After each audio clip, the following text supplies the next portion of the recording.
9ஆம் வகுப்புல திருச்சியில் எஸ்ஆர்வி பள்ளியில் 9வது படிக்கிற மிருதுலாங்கிற ஒரு பொண்ணு ஒரு கதை எழுதுனான். 50 பேர் கதை எழுதுனாங்க.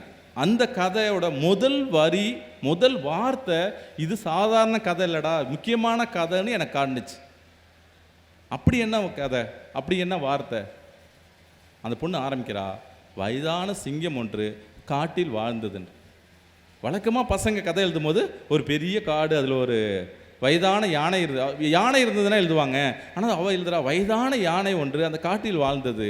வயதான யானையா, சரி அப்போ ஏதோ ஒரு ஸ்பெஷலான கதைன்னு சொல்லி கதையை படிக்கிறோம். அவள் அப்படியே ஆரம்பிக்கிறா, அந்த காட்டுக்குள்ளார எத்தனை மரங்கள் இருக்குது, எத்தனை விலங்குகள் இருக்குது, ஏன்னா எத்தனை பூச்சிகள் இருக்குன்னு கூட அந்த யானைக்கு தெரியும். அங்கே எத்தனை குளங்கள் இருக்குது, எத்தனை குட்டைகள் இருக்குது, எங்கே போனால் கரும்பு இருக்கும், எங்கே போனால் வாழை இருக்கும், எங்கே போனால் தேக்கு மரம் இருக்கும், எங்கே போனால் அது அருவி இருக்குன்னு எல்லாமும் தெரியும் அந்த யானைக்கு. அந்த காட்டுக்கே ராஜாவா சிங்கம் இருந்தாலும் கூட எல்லா முடிவுகளையும் யாரை கேட்டு எடுப்பாங்க? அந்த யானையை கேட்டு தான் எடுப்பாங்க. அப்போ அந்த யானைக்கு அவ்வளோ செல்வாக்கு, யானை கேட்காம அந்த காட்டில் ஒரு அணு கூட அசையாது அப்படின்னு சொல்லிட்டு அந்த 9வது படிக்கிற பொண்ணு அடுத்த வரி எழுதுறா. ரொம்ப முக்கியமான ஒரு வரி. இதெல்லாம் சில வருஷத்துக்கு முன்னாடி தான். இப்போ அந்த யானைக்கு ரொம்ப வயசாயிடுச்சு, அதுக்கு எங்கே உணவு கிடைக்குன்னு கூட தெரியல. இப்போ இன்னைக்கு காலையில் ஏந்திரிச்சிச்சு, ரொம்ப பசிக்குது. அந்த யானை எங்கே போய் சாப்பிட்றதுன்னு தெரியாமல், எங்கே போகிறதுன்னு தெரியாமல் அதே இடத்துல நின்றுக்கிட்டு இருக்கு. சரி, பசி அதிகமானோன்னா கண்ணுக்கு தெரிகிற திசையில் போயிட்டே இருக்கு. தூரத்தில் மஞ்சளாக ஏதோ தெரிஞ்சவொடனே நிற்கிது. கிட்டக்கு பார்த்தோன்னே அது ஒரு வாழை மரத்தில் அழகான ஒரு வாழைத்தார் தொங்குது. ஆஹா அப்படின்னு சொல்லிட்டு கிட்டக்கு போய் தும்பிக்கையால் அந்த வாழைத்தாரை பிடிச்சி சாப்பிட்றதுக்காக இழுக்குது. அப்போ திடீர்னு பார்த்தா சுற்றி மனுஷங்க வந்துட்டாங்க. அது உணவு தேடி ஊருக்குள்ளாரே வந்துருச்சு. சுற்றி இருந்தவங்களாம் என்ன பண்ணிட்டாங்க, ஐயோ இந்த யானை ஊருக்குள்ளெல்லாம் வர ஆரம்பிச்சிச்சே, இதே பழக்கமாயிடும், இந்த யானையை கொண்டு முடிவு பண்ணுறாங்க. அவங்களுக்கு யாரும் கொல்றதுக்கு தெரியல. அந்த ஊரில் ஒரு வேட்டைக்காரன் இருக்கான். அந்த வேட்டைக்காரன் ஆட்சி இந்த யானையை கொல்லுன்னு சொல்கிறான். அந்த வேட்டைக்காரனும் கையில் துப்பாக்கியோடு வந்துடுறான். அந்த வேட்டையை கொல்றதுக்காக, அந்த யானையை கொல்றதுக்காக துப்பாக்கியோடு வந்து நிற்கிறான். பார்க்குறாரு அவர். வழக்கமாக இப்படி யானை மாட்டிக்கிட்டு இருந்தா, இப்படி ஊருக்குள்ளே வந்து மாட்டிக்கிட்டு இருந்தா, எதுக்கு இருக்கிற மனிதர்களை அட்டாக் பண்ணிவிட்டு எப்படியே தப்பிச்சு ஓடலான்னு நினைக்கும் இல்லையா? ஆனால் அந்த யானை அப்படி போகாமல் கீழே மண்ணை தும்பிக்கையால் தேய்ச்சிக்கிட்டே அப்படியே நின்றுட்டுருக்கு. ஏன் இப்படி நிற்கிதுன்னு வேட்டைக்காரர் ஒரு நிமிஷம் இருக்கார். அவங்களாம் இது பண்ண சீக்கிரம் சுடு அப்படிங்கிறார். இருமா ஒரு நிமிஷம். அப்படி இந்த யானை எதுவும் வழி தெரியாமல், ஞாபகம் இல்லாமல் வழி மாறி வந்துருச்சு போல இருக்கு, இதை ஒன்றும் செய்ய வேணான்னு சொல்கிறார். அதெல்லாம் உனக்கு எப்படி தெரியும் அப்படின்னு ஊர் மக்கள் கேட்குறாங்க. நண்பர்களை, இது வரைக்கும் ரொம்ப சாதாரண கதை. இதுக்கப்புறம் 9வது படிக்கிற அந்த பொண்ணு எழுதுனது தான் இந்த கதைக்கு உயிர்ப்பை கொடுத்துட்டு இருக்குது. அவள் எழுதுறா, அந்த வேட்டைக்காரர் இருக்கு இல்லையா, அந்த வேட்டைக்காரரும் வயதான வேட்டைக்காரரும், அவருக்கும் ஞாபக மறதி இருக்குதான். இந்த யானையை பார்த்தாலும் வயதான யானையாக இருக்குது, அதுக்கும் ஒருவேளை தன்னை போல ஞாபக மறதி இருக்குமோன்னு யோசித்து 9வது படிக்கிற பொண்ணு எழுதியிருக்கான். கதை அதோட முடியல. கதை இது வரைக்கும் கதையாக இருந்தது, நல்ல கதையாக மாறி இருக்கு. இன்னும் மிகச்சிறந்த கதையாக அந்த பொண்ணு மாத்துறா. அவர் என்ன சொல்லி அந்த ஊர் மக்கள் கேட்கல, நீ சுட்டு கொன்னுன்னு சொல்கிறாங்க. அவரு துப்பாக்கி அந்த இன்ஜெக்ஷனை வச்சு சுட்டுறாரு. யானை டொப்புன்னு கீழே விழுந்தோடனே வனத்துறை அதிகாரிலாம் வந்துடுறாங்க. வந்தோடனே யானையை சுட்டது யாருன்னொன்னே ஊர் மக்கள்லாம் உடனே இவர் தான் சுட்டாருன்னு வேட்டைக்காரனை காட்டி கொடுத்துறாங்க. காட்டி கொடுத்தோன்னே அவரை அரெஸ்ட் பண்ணி ஜீப்பில் ஏற்றுறாங்க. ஜீப்பில் ஏறி உட்கார்ந்தோடனே கீழே கிடந்த யானை டக்குன்னு ஏற்றி நின்றுடுது. அப்போ அந்த 9வது படிக்கிற பொண்ணு எழுதுறா, அந்த வேட்டைக்காரு அந்த இன்ஜெக்ஷனில் மருந்தெல்லாம் வைக்கல, சும்மா தான் வச்சு சுட்டார். அதனால சுட்ட அதிர்ச்சியில் அந்த யானை கீழே விழுந்துருச்சு. இப்போ டக்குன்னு ஏந்திரிச்சிச்சு. இதுக்கப்புறம் அவள் சொல்கிறது தான் ரொம்ப ரொம்ப ரொம்ப முக்கியமானது. நமக்கு ரொம்ப முக்கியமானது, பெற்றோர்களுக்கு ரொம்ப முக்கியமானது. அப்போவும் அந்த ஊர் மக்கள் என்ன சொல்கிறாங்க, இந்த யானை ஒரு தடவை பழகிடுச்சுன்னா திரும்ப திரும்ப ஊருக்குள்ளாரே வரும், குழந்தை குட்டிலாம் இருக்குது, மிதிச்சிட்டா என்ன பண்ணுறது, இது எப்படியாவது கொண்டு போய் ஒரு ஜூவில் கொண்டு போய் விட்டுருங்க அப்படின்னு சொல்கிறாங்க. அப்போ அந்த வேட்டைக்காரர் சொல்கிறதா 9வது படிக்கிற பொண்ணு சொல்கிறா, எழுதியிருக்கா, நம்ம இத்தனை வருஷம் வாழ்ந்திருக்கோம் ஒரு இடத்துல, இங்கேருந்து வேறொரு இடத்துல போய் ஒரு 4 செவத்துக்குள்ளார இங்கே தான் இருக்கணும் சாவர வரைக்கும் சொன்னால் நம்மளால் இருக்க முடியுமா? அப்படின்னு ஊர் மக்களை பார்த்து அந்த வேட்டைக்காரர் கேட்குறாராம். ஊர் மக்கள்லாம் முடியாதுன்னு சொல்கிறாங்களாம். அப்புறம் எப்படி இந்த யானையால் மட்டும் இருக்க முடியும் நம்புறீங்க? சந்தோஷமாக இருக்க முடியுமா அந்த யானையால்? அப்படி ஊர் மக்கள் சரி என்ன தான் பண்ணுறது, வேறு ஒன்றுமே செய்ய வேணாம், அந்த யானையை கொண்டு போய் காட்டுக்குள்ளார விட்டுருங்க போதும் அப்படின்னு சொல்லி உடனே வனத்துறை அதிகாரிகள் நீங்கள் சொல்கிறபடி நாங்களும் கொண்டு போய் காட்டில் விட்டுரு வரோம் அப்படின்னு சொன்னோன்னே நானும் உங்களோட சேர்ந்து காட்டில் விட்டுரு வரேன்னு சொல்லி அந்த யானையை கொண்டு போய் காட்டில் விட்டுறாங்களாம். இவங்க 2 பேர் திரும்பி வந்துடுறாங்க. இவ்வளோ தான் கதை. முன்னாடி சொன்னாவது நீங்கள் எஸ் ராமகிருஷ்ணனுக்கு ஒரு பெரிய எழுத்தாளர் அவருடைய அனுபவத்திலேன்னு சொல்கிறதா நீங்கள் நினைக்கலாம். இது 9வது படிக்கிற பொண்ணு எழுதுனது, நானே சாட்சி. இது ஒரு புத்தகத்துலேயும் இது கதையாக வந்திருக்கு. நீங்கள் இது வயதான யானைங்கிற இடத்துட்டு நீங்கள் யாரும் அதில் போடலாம், வீட்டில் இருக்கிற பெரியவங்கள்ங்கிற தாத்தான்னு வைக்கலாம், அந்த இடத்துல பாட்டின்னு வைக்கலாம். அவர்கள் நீங்கள் ஜூக்கு அனுப்புறதுங்கிறதுக்கு முதியோர் இல்லைன்னு ஒன்று வைக்கலாம். குழந்தைங்க தன்னுடைய மனசில் இருக்கிறத கதைகள் வழியாக நம்மகிட்ட சொல்ல ரெடியாக இருக்காங்க. நீங்கள் அதுக்கான வாய்ப்புகள் நம்ம கொடுக்கறதே இல்லை. மனிதர்களை புரிந்து கொள்றதுங்கிறது குழந்தைங்களை புரிந்து கொள்வது தானே. குழந்தைங்களை புரிந்து கொள்றதுன்னா அவன் ரொம்ப ரொம்ப ஜாலியான ஒரு கதை எஸ் ராமகிருஷ்ணன் சொல்லுவார். அவர் நண்பர் வீட்டுக்கு போயிருக்கார் ஒரு நாள். அவர் இது கிளம்பிட்டு இருக்காரு, எங்கள் பாப்பாவோட பையனோட பேசிட்டு நான் கிளம்பிடுறேன்னு சொல்லி அவர் கிளம்பிட்டு போகிறாரு. போகும்போது அந்த பையன்ட்ட அது வரைக்கும் பையன்ட்ட பேசிட்டு இருக்கணும்ல, என்ன படிப்பியா, நல்லா படிப்பியா, அதெல்லாம் கேட்பாங்கல்ல. அதுக்கப்புறம் என்ன வழக்கமாக இதே கேள்வி கேட்குறீங்க அங்கிள், நான் ஒரு கதை சொல்கிறேன் கேளுங்க அப்படின்னா. சரி சொல்லு. ஒரு காட்டில் ஒரு சிங்கம் இருந்துச்சு, அதுக்கு ஒரு குட்டி சிங்கம் இருந்துச்சு. அந்த குட்டி சிங்கம் ஒரு நாள் நல்லா தூங்கிட்டு இருந்துச்சு. சரி சொல்லிட்டு இருக்கும்போது சொல்லிட்டான், நீங்கள் குறுக்கே கேள்வி கேட்கக்கூடாது அங்கிள்னா. சரி கேட்கலடா அப்படின்னு சொல்லி அந்த குட்டி சிங்கம் தூங்கிட்டு இருக்கும்போது ஒரு அம்மா சிங்கம் எழுப்புனுச்சு. குட்டி சிங்கம் ஏந்திரி ஏந்திரி ஏந்திரி அப்படின்னு சொல்லு. ஓ அம்மா சிங்கம் வேற இருக்கா? ஆமாம் குட்டி சிங்கம் தான் அம்மா சிங்கம் இருக்கும்ல. சரி எழுப்புனோடனே அது எதுக்கு எழுப்புது அவங்க அம்மா சிங்கம்? இருங்க நான் சொல்கிறேன். அம்மா சிங்கம் எழுப்புது, குட்டி சிங்கம் சீக்கிரம் ஏந்திரி, ஸ்கூலுக்கு லேட் ஆயிடுச்சு, ஏந்திரின்னு அந்த அம்மா சிங்கம் எழுப்புனுச்சு. அந்த குட்டி சிங்கம் கண்ணை காசிக்கிட்டே ஏஞ்சி வந்துச்சு. சீக்கிரம் போ பல்ல விளக்குன்னு சொல்லி ப்ரெஷ்ஷில் பேஸ்ட்டை வச்சு அந்த குட்டி சிங்கத்து கையில் கொடுத்துச்சு. ஓ குட்டி சிங்கம் பல்லெல்லாம் விளக்குமா? ஆமாம் நம்மளாம் விளக்கும் போது சிங்கம் மட்டும் பல்ல விளக்காதா? அப்படி சரி விளக்கட்டும் அப்படின்னு. அப்புறம் குட்டி சிங்கம் அப்படியே ப்ரெஷ்ஷை வாயில் வச்சுட்டு அப்படியே தூங்கி விழுந்துச்சா. அவங்க அம்மா சிங்கம் முதுகில் ஒன்று டப்புன்னு வச்சு எவ்வளோ நேரம் ஆச்சு இன்னுமா விளக்குற அப்படின்னு அந்த விரட்டுனுச்சு. உடனே குட்டி சிங்கம் வேகமாக பல்ல தேய்ச்சிட்டு போணுச்சு.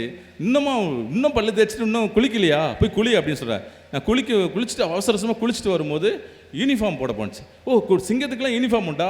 ஆமாம் எல்லாருக்கும் உண்டு. ஏன் குறுக்கே கேள்வி கேட்டுகிட்டே இருக்கீங்க? இந்த பெரியவங்கள்ட்ட ஒரே பிரச்சனை, நம்ம கதையை முழுசாக கேட்க மாட்டேங்கிறீங்க, குறுக்கே கேள்வி கேட்குறீங்க அப்படின்னா. சரி நீ சொல்லு அப்படின்னு சொல்கிறார்.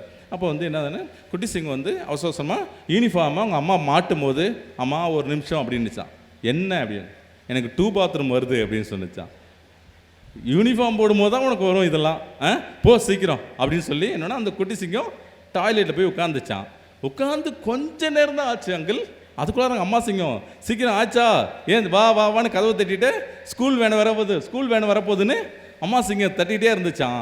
உடனே அந்த குட்டி சிங்கம் இருமான்னு சொல்லிகிட்டே இருந்துச்சான். வா சீக்கிரம், ஹார்ன் அடிச்சிட்டாங்க, தெருவுக்குள்ளார வேனை வந்துச்சுன்னொடனே குட்டி சிங்கம் அவசரமாக வெளில யூனிஃபார்ம் போட்டுக்கிட்டு கையில் பேக்கெலாம் தூக்கிட்டு ஸ்கூல் வேனில் போயிடுச்சான். போன பிறகு ஸ்கூல்லேருந்து வந்த பிறகு டைரி ஒன்று கொடுப்பாங்க இல்லையா, டைரியை பார்த்தோன்னா அவங்க அம்மா சிங்கம் பயங்கர கோவமாகிடுச்சு. நான் உன்னை எத்தனை தடவை சொல்லியிருக்கேன், நான் சொன்ன நீ கேட்க மாட்டியா அப்படின்னா அந்த குட்டி சிங்கம் தலை குனிஞ்சிட்டே இருந்துச்சான். அம்மா சிங்கத்துக்கு ரொம்ப கோவம்லாம் போய் முகம்லாம் அப்படியே ரெட் ஆகிட்டான். அப்படி என்ன ஆச்சு, டைரியில் என்ன எழுது, இருங்க நான் சொல்கிறேன். டைரியை தூக்கி டொப்புன்னு மேஜை மேலே வச்சு இதோட 18வது தடவை எழுதி கொடுத்துருக்காங்க, இன்னும் நீ திருந்த மாட்டியா அப்படின்னா. அந்த குட்டி சிங்கம் பேச வந்துச்சான். ஏதோ அம்மானு ஆரம்பித்தான். நீ பேசாத, வாயை மூடு அப்படின்னுச்சான் அவங்க அம்மா. சொன்னோன்னே அவன் குட்டி சிங்கம் மறுபடியும் தலையை குனிஞ்சிட்டான். அவங்க அம்மா முகம் இன்னும் ரெட் ஆகிட்டான். சரி அந்த டைரியில் என்ன தான் எழுதியிருந்தது, இருங்க அங்கிள் நான் சொல்கிறேன்ல அப்படின்னோடனே அவங்க அம்மா சிங்கம் உன்னை நீ போய் விட்டுறக்கூடாது, உன்னால் என் மான மரியாதை தான் போகுது, பேரண்ட்ஸ் மீட்டிங்லாம் என்னால் போகவே முடியல, பாரு இது மறுபடியும் எழுதி கொடுத்துருக்காங்க, என் மரியாதை என்ன ஆகுறது அப்படின்னு அவங்க அம்மா சிங்கம் கேட்டுச்சான். அது என்னதான்ப்பா எழுதியிருந்தது அப்படின்னா, இருங்க அங்கிள் சொல்கிறேன் அப்படின்னு சொன்னேன். அவங்க இல்லை நான் என்ன சொல்ல வரேனா அப்படின்னு அவங்க குட்டி சிங்க ஆரம்பிச்சு தான், நீ ஒன்றுமே பேச வேணாம், நீ என்ன பண்ணதான் டைரியில் எழுதி காட்டிட்டாங்களே அப்புறம் என்ன நீ வேறு தனியாக சொல்ல போறியா அப்படின்னா, இல்லைம்மா அப்படி நீ ஒன்றுமே பேசாத, அப்பா வந்தோன்னே உனக்கு இருக்குது செய்தி அப்படின்னு சொன்னான். என்ன அப்படி என்ன தான் எழுதியிருந்தது அந்த டைரியில் அப்படின்னா, டைரியில் எழுதியிருந்தான், உங்களுடைய குட்டி சிங்கம் இன்றும் பள்ளியில் வந்து டாய்லெட் போயிட்டு வந்தாங்க, வகுப்பு நடக்கும்போது டாய்லெட் போயிட்டு வராங்க, இது பேட் ஹேபிட், நான் எத்தனை முறை சொல்வது என்று அவங்க வந்து இங்கிலீஷில் எழுதி கொடுத்துருக்காங்க. ஏன் வந்து இந்த குட்டி சிங்கம் டாய்லெட்டு ஸ்கூலுக்கு போய் டாய்லெட் போகணும், வீட்டில் தான் டாய்லெட் இருக்குல்ல, 1க்கு 2 இருக்குல்ல அப்படின்னா, அப்போ அந்த குட்டி சிங்கம் சொன்னிச்சான், எப்படி அந்த அங்கிள் சொல்கிறது, அந்த குட்டி சிங்கம் காலையில் டாய்லெட் உட்காரும் போது அது முழுசாகவே கக்கா போகல, அதுக்குள்ளார வான்னு கூப்பிட்டா அப்புறம் மீதி இருக்க கக்கா ஸ்கூலில் போய் தானே போக முடியும் அப்படின்னு தானே சொன்னிச்சான் அந்த குட்டி சிங்கம் அப்படின்னு அந்த சின்ன பையன் இவருக்கு கதை சொல்கிறான். நியாயமாக பாருங்கள், அந்த குட்டி சிங்கமா என்ன, அவன் தன்னை ஒரு குட்டி சிங்கமாக மாற்றிக்கிட்டு தனக்கான பிரச்சனையே சொல்கிறான். நீங்கள் குழந்தைங்களோட பேசி பாருங்கள், குழந்தைங்களோட கதை சொல்லி பாருங்கள், அவங்க ஆழ் மனசில் இருக்கிற விஷயத்த உங்களுக்கு கதைகளாக சொல்ல ஆரம்பிச்சிருவான். சுயம்புலிங்கன்னு ஒரு அற்புதமான ஒரு எழுத்தாளர், மனுஷபுத்திரன் தான் அவருடைய கவிதை தொகுப்பு கூட போட்டார். அவர் ஒரு கதை எழுதிட்டார், ஒரே ஒரு பக்கம். இந்த கதையை நீங்கள் படிச்சிங்கன்னா நீங்கள் சில பேரை பார்க்குற பார்வையே மாறும். அவர் கதை ஆரம்பிக்கிறாரு, அந்த அண்ணாச்சி பரபரப்பான ரயில் நிலையத்தில் வடக்கேருந்து தெற்க போகிறார். இதில் என்ன இருக்குது, நம்ம ரயில்வே ஸ்டேஷனில் எத்தனையோ பேர் எங்கெங்கேயோ போகிறதெல்லாம் நம்ம பார்த்துருக்கோம் இல்லையா. சுயம்புலிங்கம் அடுத்த வரி எழுதுறாரு, அந்த அண்ணாச்சி வேகமாக தெற்க போயிட்டு அந்த ரயில் நிலையத்தோட எண்டு வரைக்கும் போயிட்டு திரும்ப அங்கேருந்து வேகமாக வடக்க போகிறாரு, மறுபடியும் அங்கேருந்து இங்கே போகிறாரு அப்படின்னு. என்னடா அதனால இப்படி போயிட்டு இருக்காரு அப்படின்னு நமக்கு ஒரு கேள்வியோடு அடுத்த வரைக்கும் நகர்றோம். அப்போ சுயம்புலிங்கம் அடுத்த விஷயத்தை இறக்குறாரு. அந்த அண்ணாச்சி ஒரு வியாபாரி, அவங்க வீட்டிலேயே அவங்க குழந்தைங்களை பார்த்துக்கிற மாதிரி அவங்க மனைவி, அவங்களுக்கு 2 பெண் குழந்தைங்க. 2 பெண் குழந்தைங்களும் அவ்வளோ நல்லா படிக்கும். அண்ணாச்சி காலையிலே வியாபாரத்துக்கு போனால் சாயந்தரம் தான் வருவார், நைட்டு தான் ஆகிடும், நைட்டு சில சமயம் நைட்டும் ஆகிடும். அந்த பசங்க பக்கத்தில் இருக்கிற ஒரு நல்ல பள்ளிக்கூடத்தில் படிக்க வச்சுருந்தாங்க. ஒரு நாள் பள்ளிக்கூடத்துக்கு போன அந்த பசங்க, அவருடைய பிள்ளைங்க வரல, திடீர்னு வரலையே, எங்கடா எப்போதும் வந்துட்டு இருக்க பிள்ளைங்க வரலையேன்னு சொல்லி அவர் வந்து ஆளை விட்டு அங்கங்கே தேடுறாங்க. ஒரு 2-3 மணி நேரத்துக்கு அப்புறம் அந்த ஊர்லேருந்து ஒரு 4-5 கிலோமீட்டர் தள்ளி இருக்கிற ஒரு கருவேலம் புதருக்குள்ளார அந்த 2 பிள்ளைங்களும் சடலமாக கிடக்குது. அதோட கண்கள் நோண்டப்பட்டிருக்கு. கண்களுக்காக அந்த குழந்தைங்க கொல்லப்பட்டிருக்காங்க. அப்புறம் அந்த ஊரில் இருக்கவங்கெல்லாம் போய் அந்த ஏதோ ஒரு மருத்துவமனையை அடித்து உடைக்கிறாங்க. அதுதான் காரணம்னு அடித்து உடைக்கிறாங்க. அந்த 2 பிள்ளைங்களையும் கொண்டு வந்து வீட்டில் சடலமாக வைக்கிறாங்க. 2 குழந்தைங்களும் ஒரே இதில் போட்டு எரிக்கிறாங்க. அண்ணாச்சி இல்லாமல் குழந்தைங்களோ இருந்த அந்த அண்ணாச்சியோட மனைவி அந்த தனிமையை எதிர்கொள்ளவே முடியல. ஓரிரு வாரத்தில் அந்த அண்ணாச்சியோட மனைவியும் இறந்து போயிடறாங்க. சுயம்புலிங்கம் தொடங்கின இடத்துக்கே மறுபடியும் வராரு. அந்த அண்ணாச்சி பரபரப்பான ரயில் நிலையத்தில் வடக்கே இருந்து தெற்க போயிட்டு இருக்கார் அப்படின்னு முடிக்கிறார். நம்ம எத்தனை அண்ணாச்சிகளை பேருந்து நிலையத்தில் பார்த்துருக்கோம், எத்தனை அண்ணாச்சிகளை ரயில் நிலையத்தில் பார்த்துருக்கோம். ஒவ்வொரு அண்ணா மனநிலை பிழண்டு நிற்கிறது அவன் என்ன விரும்பி கேட்ட விஷயமா என்ன? ஒவ்வொருத்தவருக்கு பின்னாடி இப்படி ஒரு கதை இருக்குன்னு நம்ம என்னைக்காவது யோசிச்சிருக்கோமா? அவ்வளோ வழிகளோடு தானே அவங்க இருக்கிறாங்க. அப்போ ஒவ்வொருத்தவங்களை பார்க்கும்போது நம்ம வந்து சரி இவங்களை தெரிஞ்சுட்டு நம்ம என்ன பண்ண போகிறோம்? ஒருவேளை உங்கள் பக்கத்து வீட்லேயோ ஏற்ற வீட்லேயோ அண்ணாச்சி மாதிரி ஒரு சம்பவம் நடந்தால், அந்த பிள்ளைகள் பறி கொடுத்துட்டாங்க, அந்த அம்மா அந்த வீட்டில் இருக்காங்க, அப்போ நீங்கள் பக்கத்து வீட்டில் இருந்தால், இந்த கதையை நீங்கள் படிச்சிருந்தா, அந்த மனைவியை மரணத்திலேருந்து நீங்கள் தப்ப வைக்க முடியும். அந்த அண்ணாச்சி வடக்கே இருந்து தெற்க போகிறத உங்களால் தடுக்க முடியும். கதை உங்களுக்கு அதை செய்யும். சுயம்புலிங்கிற மாதிரியான அற்புதமான எழுத்தாளர் அந்த கதையை அப்படி நம்ம கொடுக்குறார். நம்ம கதைகள் படிக்கவும் கதைகள் தெரிஞ்சுக்கவும் முடிவு எடுத்துட்டோம்னா இந்த விஷயங்கள்லாம் நம்ம தகர்ந்து போய்டும். அந்த விஷயங்கள் நோக்கி நம்ம நகர்த்தும் போது குழந்தைங்க இன்னும் நெருக்கமாயிடுவாங்க. உங்கள் குழந்தை நீங்கள் கதை சொல்ல ஆரம்பித்து பாருங்கள், தினமும் ஒரு கதை சொல்லுங்க. முதல்ல கதை சொல்ல தயக்கமாக இருந்துச்சுன்னா இங்கே புத்தகங்கள் இருக்குது, அருமையான புத்தகங்கள் இருக்குது. தமிழ்நாடு அரசு தேன்சிட்டு ஊஞ்சல்னு ஒரு அருமையான பத்திரிகை நடத்திக்கிட்டு இருக்கு. அந்த பத்திரிகையை நீங்கள் ஒரு பத்திரிகை 20 ரூபா தான், அதில் 10 கதைகள் இருக்க போகுது. வாங்கி அந்த கதைகள் நீங்கள் சொல்ல ஆரம்பிச்சிங்கன்னா, நீங்கள் சொல்ல சொல்ல சொல்ல ஒரு 10 கதைகள் சொல்ல ஆரம்பிச்சிட்டிங்கன்னா, அந்த 10 கதை உங்களுக்கு இன்னொரு 11ஆவதாக நீங்கள் ஒரு கதை சொல்ல உருவாக்கிறதுக்கு ட்ரெயின் பண்ணிவிடும். அதுவே உங்களுக்கு அந்த கதையே பயிற்சி கொடுத்துரும். அப்படி பயிற்சி கொடுக்கும்போது நீங்கள் குழந்தையோட உரையாடுங்க. நீங்கள் ஒரு கதை நீங்கள் 2 பேரும் சேர்ந்து உருவாக்குங்க. ஒரு குழந்தை ஒரு கதாபாத்திரத்துக்கு என்னென்னலாம் கேரக்டர்ஸ், அதுக்கு என்னென்னலாம் குணநலங்களை கொடுக்குது நீங்கள் யோசிச்சு பாருங்கள். ஒரு அத்தை கேரக்டருக்கு ஒரு குழந்தை கொடுக்குற குணநலங்கள் என்ன? அது யாரை பார்த்து அந்த அத்தை கேரக்டருக்கு இப்படி ஒரு குணநலம் வைக்கிது? அப்பா ஒரு பையனோட அப்பா இருக்காரு அப்படின்னு சொல்லும்போது, அப்பா எப்படியான அப்பாவாக இருக்காருன்னா ஒரு லிஸ்ட்டு பண்ணுவாங்க இல்லையா? காலையில் லேட்டாக எழுந்திரிக்கிற அப்பா, வாக்கிங்கே போகாத அப்பா அப்படின்னு சொன்னால், நீங்கள் அப்படியே வீட்டில் திரும்பி பாருங்கள், உங்கள் அப்பா அந்த பொண்ணோட பையனோட அப்பாவாக இருப்பார். இது எல்லாமே நீங்கள் சாதாரண உங்கள் அப்பா பற்றி நீ என்ன நினைக்கிற? அவர் நல்ல அப்பா தான், பீட்சா மட்டும் வாங்கி தர மாட்டார் அப்படின்னு சொல்லுவாங்க. நீங்கள் அவங்கள்ட்ட உரையாடுறதுக்கு அவங்க வெளிப்படையாக ஆழ் மனசில் இருக்கிறது உங்களால் சொல்லவே முடியாது குழந்தைங்களால். ஆனால் நீங்கள் கதைகள் சொல்லி பாருங்கள், கதைகள் அவங்கள்ட்ட கேட்டு பாருங்கள், கதைகளோடு அவர்கள் விளையாடட்டும், கதைகளோடு நீங்கள் விளையாடுங்க. நீங்கள் 3 பேர் சேர்ந்து கதைகளோடு சேர்ந்து விளையாடுங்க. இது ஒரு விளையாட்டு மாதிரி தான். அதை நீங்கள் விளையாடும்போது அது உங்களை நீங்கள் இதுவரைக்கும் பார்த்த உங்கள் குழந்தை வேறு மாதிரி தெரியும். உங்கள் குழந்தை இதுவரைக்கும் பார்த்த அம்மாவை வேறொரு அம்மாவை பார்ப்பாங்க. இது வரைக்கும் உடனே இதெல்லாம் அம்மாவோட வேலைன்னு சொல்லி ஒதுக்கிடாது. தினமும் அப்பாவும் கதைகள் சொல்கிறதா பிரிச்சுக்கிட்டு சொல்லி, நான் இன்றைக்கி சொல்கிறேன், நீங்கள் 2 பேரும் போட்டி போட்டுட்டு அப்பாவும் அம்மாவும் கதை சொல்லும்போது அது வீடு இன்னும் இதான். என் பொண்ணுக்கு நான் தினமும் கதை சொல்லாமல் அவள் தூங்கினதே கிடையாது. நான் வெளியூர் போகிறதுக்கு என்னை அனுமதிக்காத ஒரே காரணம், அவள் இரவில் என்கிட்ட கதை கேட்காம தூங்கணுமேங்கிற ஒரே ஒரு காரணம் மட்டும்தான். நான் என்ன வாங்கி கொடுத்தாலும் அவளுக்கு திருப்தி ஆகாது. நான் பக்கத்தில் படுத்து ஒரு கதை சொல்லணும். கதை சொல்லும் போது ஒரு பெரிய மேஜிக் நடக்கும் நண்பர்களே. நான் நிறையமாக வியந்து போனேன். நான் கதை சொல்லி ஆரம்பித்த ஒரு 5 நிமிஷத்தில் தூங்கிடுவா. ஆனால் நான் 5 நிமிஷத்தில் கதையை நிப்பாட்டக்கூடாது. அதுலேருந்து இன்னொரு 15 நிமிஷம் நான் கதை சொல்லணும். ஏன்னா எந்த நிமிடத்தில் வேணாலும் டக்குன்னு முழிச்சு சொல்லு அப்படின்னு சொல்லுவாங்க. அதனால் நான் 15 நிமிடங்கள் அவள் உறங்கி ஆரம்பித்தப்பறம் சின்னதாக ஒரு கொரட்டை வந்த பிறகும் நான் கதை சொல்லிக்கிட்டே இருப்பேன். ஒரு கதை நானே இப்படி சொன்னேன். ஒரு படகுல ஒரு பையன் படகுல சவாரி பண்ணுறது ரொம்ப ஒரு பையனுக்கு பிடிக்கும். ஒரு ஆற்றுல இருந்த ஒரு படகுல ஏறி விளையாடும் போது அந்த படகு அவனை அறியாமல் கடந்து போயிடும். அந்த ஆற்றுல இருக்கிற மேயிற வாத்துட்ட கெஞ்சுவான், எப்படியாவது இந்த படகை நிப்பாட்டிடு அப்படின்னா. அந்த படகு ஐயோ இது மாதிரி மேஜிக் படகாச்சே அப்படின்னு சொல்கிறதுக்குள்ள அந்த வாத்தை தாண்டி போயிடும். அப்படின்னு ஒவ்வொரு விஷயமா தாண்டி தாண்டி தாண்டி தாண்டி போய் கடல் கிட்ட போய் அவங்க காப்பாற்றப்படுவாங்க அப்படின்னு கதை முடியும். நான் 2-3 பேர்கிட்ட சொல்லும் போதே அவங்க தூங்கிட்டாங்க. தூங்கிட்டாங்க. கொரட்டையும் வந்துருச்சு. எனக்கு இப்போவும் புரியாத புதிராக இருக்கிறது அது ஒரு விஷயந்தான். அடுத்த நாள் நேற்று தான் தூங்கிட்டு அந்த கதை சொல்லும்போது அந்த கதையை நான் மறுபடியும் சொல்கிறேன்னு சொன்னப்போ, நான் எங்கே தூங்குனேன்னு சொல்லி கதை கடைசி வரைக்கும் சொன்னாங்க. ஆனால் கொரட்டை விட்டாங்க. 5 நிமிடங்களில் கொரட்டை வந்துருச்சு. அது எப்படின்னு இப்போ வரைக்கும் எனக்கு தெரியல.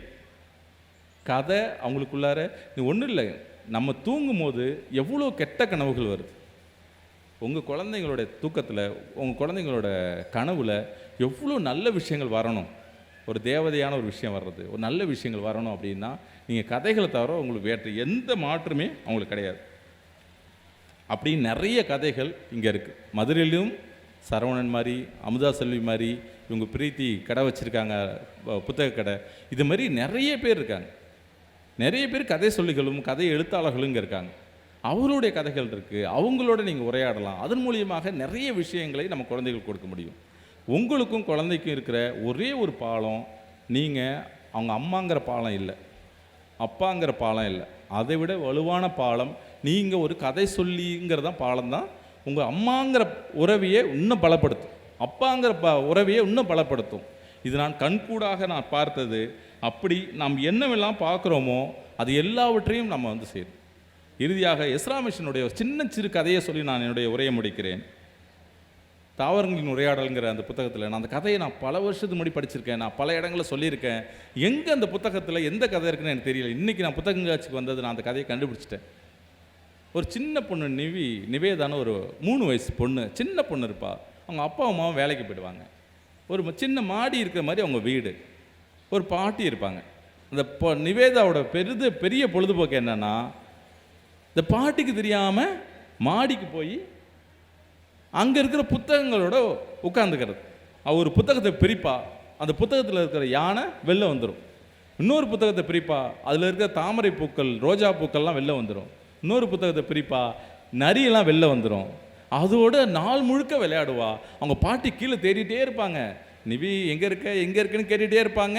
அவள் பதில் சொல்லவும் முடியாது, அவள் மேலேயே காதுக்கே வராது சத்தம். ஏன்னா பாட்டியால் அந்த படி ஏறி அங்கே போக முடியாது. அவள் அங்கேயே இருப்பாள். இப்படியே போவோம். ஒரு சில மாதங்கள் ஆன பிறகு அவளுக்கு இது 1வது பள்ளிக்கு சேர்கிற வயதாயிடுச்சுன்னு சொல்லி அவங்க அப்பாவும் அம்மாவும் அவளை கொண்டு போய் பள்ளியில் சேர்ப்பாங்க. பள்ளியில் சேர்த்த பிறகு அவன் வந்து புத்தகம்லாம் கொடுப்பாங்க. முதல் நாள் அப்படியே உட்காந்து பள்ளி எப்படா முடியும்னு பார்த்துக்கிட்டே, முடிஞ்சவொடனே அவசரமாக வீட்டுக்கு வந்து புத்தக பையை தூக்கி போட்டுட்டு அவசரமாக வேகமாக படப்படன்னு மாடியில் ஏறி அந்த புத்தகத்தை போய் பிரித்து பார்ப்பா. அதில் இருக்க யானை ஓவியமாகவே இருக்கும், அதில் இருக்க நரி ஓவியமாகவே இருக்கும். புத்தகம் விட்டுவிட்டு வராது. அப்படியே புத்தகத்தெல்லாம் போட்டு கீழே வந்து அவங்க பாடிட்டு அழுவா. நீ தான் ஏதோ ஒரு மந்திரம் பண்ணி நான் பள்ளிக்கூடம் போகணுங்கிறதுக்காக அதை யானையெல்லாம் புத்தகத்திலே வச்சு பூட்டிட்ட, நான் என்ன பண்ணுவேன்னு சொல்லி அழுவா. அழுதோடனே அவன் இல்லைப்பா அப்படின்னு சொல்லி அவர் என்னென்னமோ சமாதானப்படுத்துவாங்க. அப்பா அம்மாவும் சமாதானப்படுத்துவாங்க. அடுத்த நாள் ரொம்ப சமத்து பிள்ளையாக ஹோம்ஒர்க் செய்து கொண்டிருந்தார் அப்படின்னு சொல்லி கதை முடிக்கும். குழந்தைங்களோட கற்பனையை இதெல்லாம் ஒழுங்கமைக்கப்பட்ட பாடங்கள் ஒரு வகையில் அவங்களை மட்டுப்படுத்தும். கதைகள் தான் அவங்களுடைய கற்பனை சிறகுகளையும் சிந்தனை சிறகுகளையும் சரியாக வளர்த்து கொண்டு போகிற பெரிய பொறுப்பு கதைகள் இருக்குது. நேற்று முதல் எப்படின்னு நீங்கள் தெரியல, இந்த உரையை கேட்டுக்கொண்டு யாராவது ஒரே ஒரு பெற்றோர் இன்றைக்கு நான் போய் என் குழந்தைக்கு கதை சொல்லுவேன்னு ஆரம்பித்தா அது இந்த உரைக்கு கிடைத்த வெற்றியாக நான் பார்க்கிறேன். அனைவருக்கும் நன்றி பாராட்டி விடைபெறுகிறேன். வணக்கம்.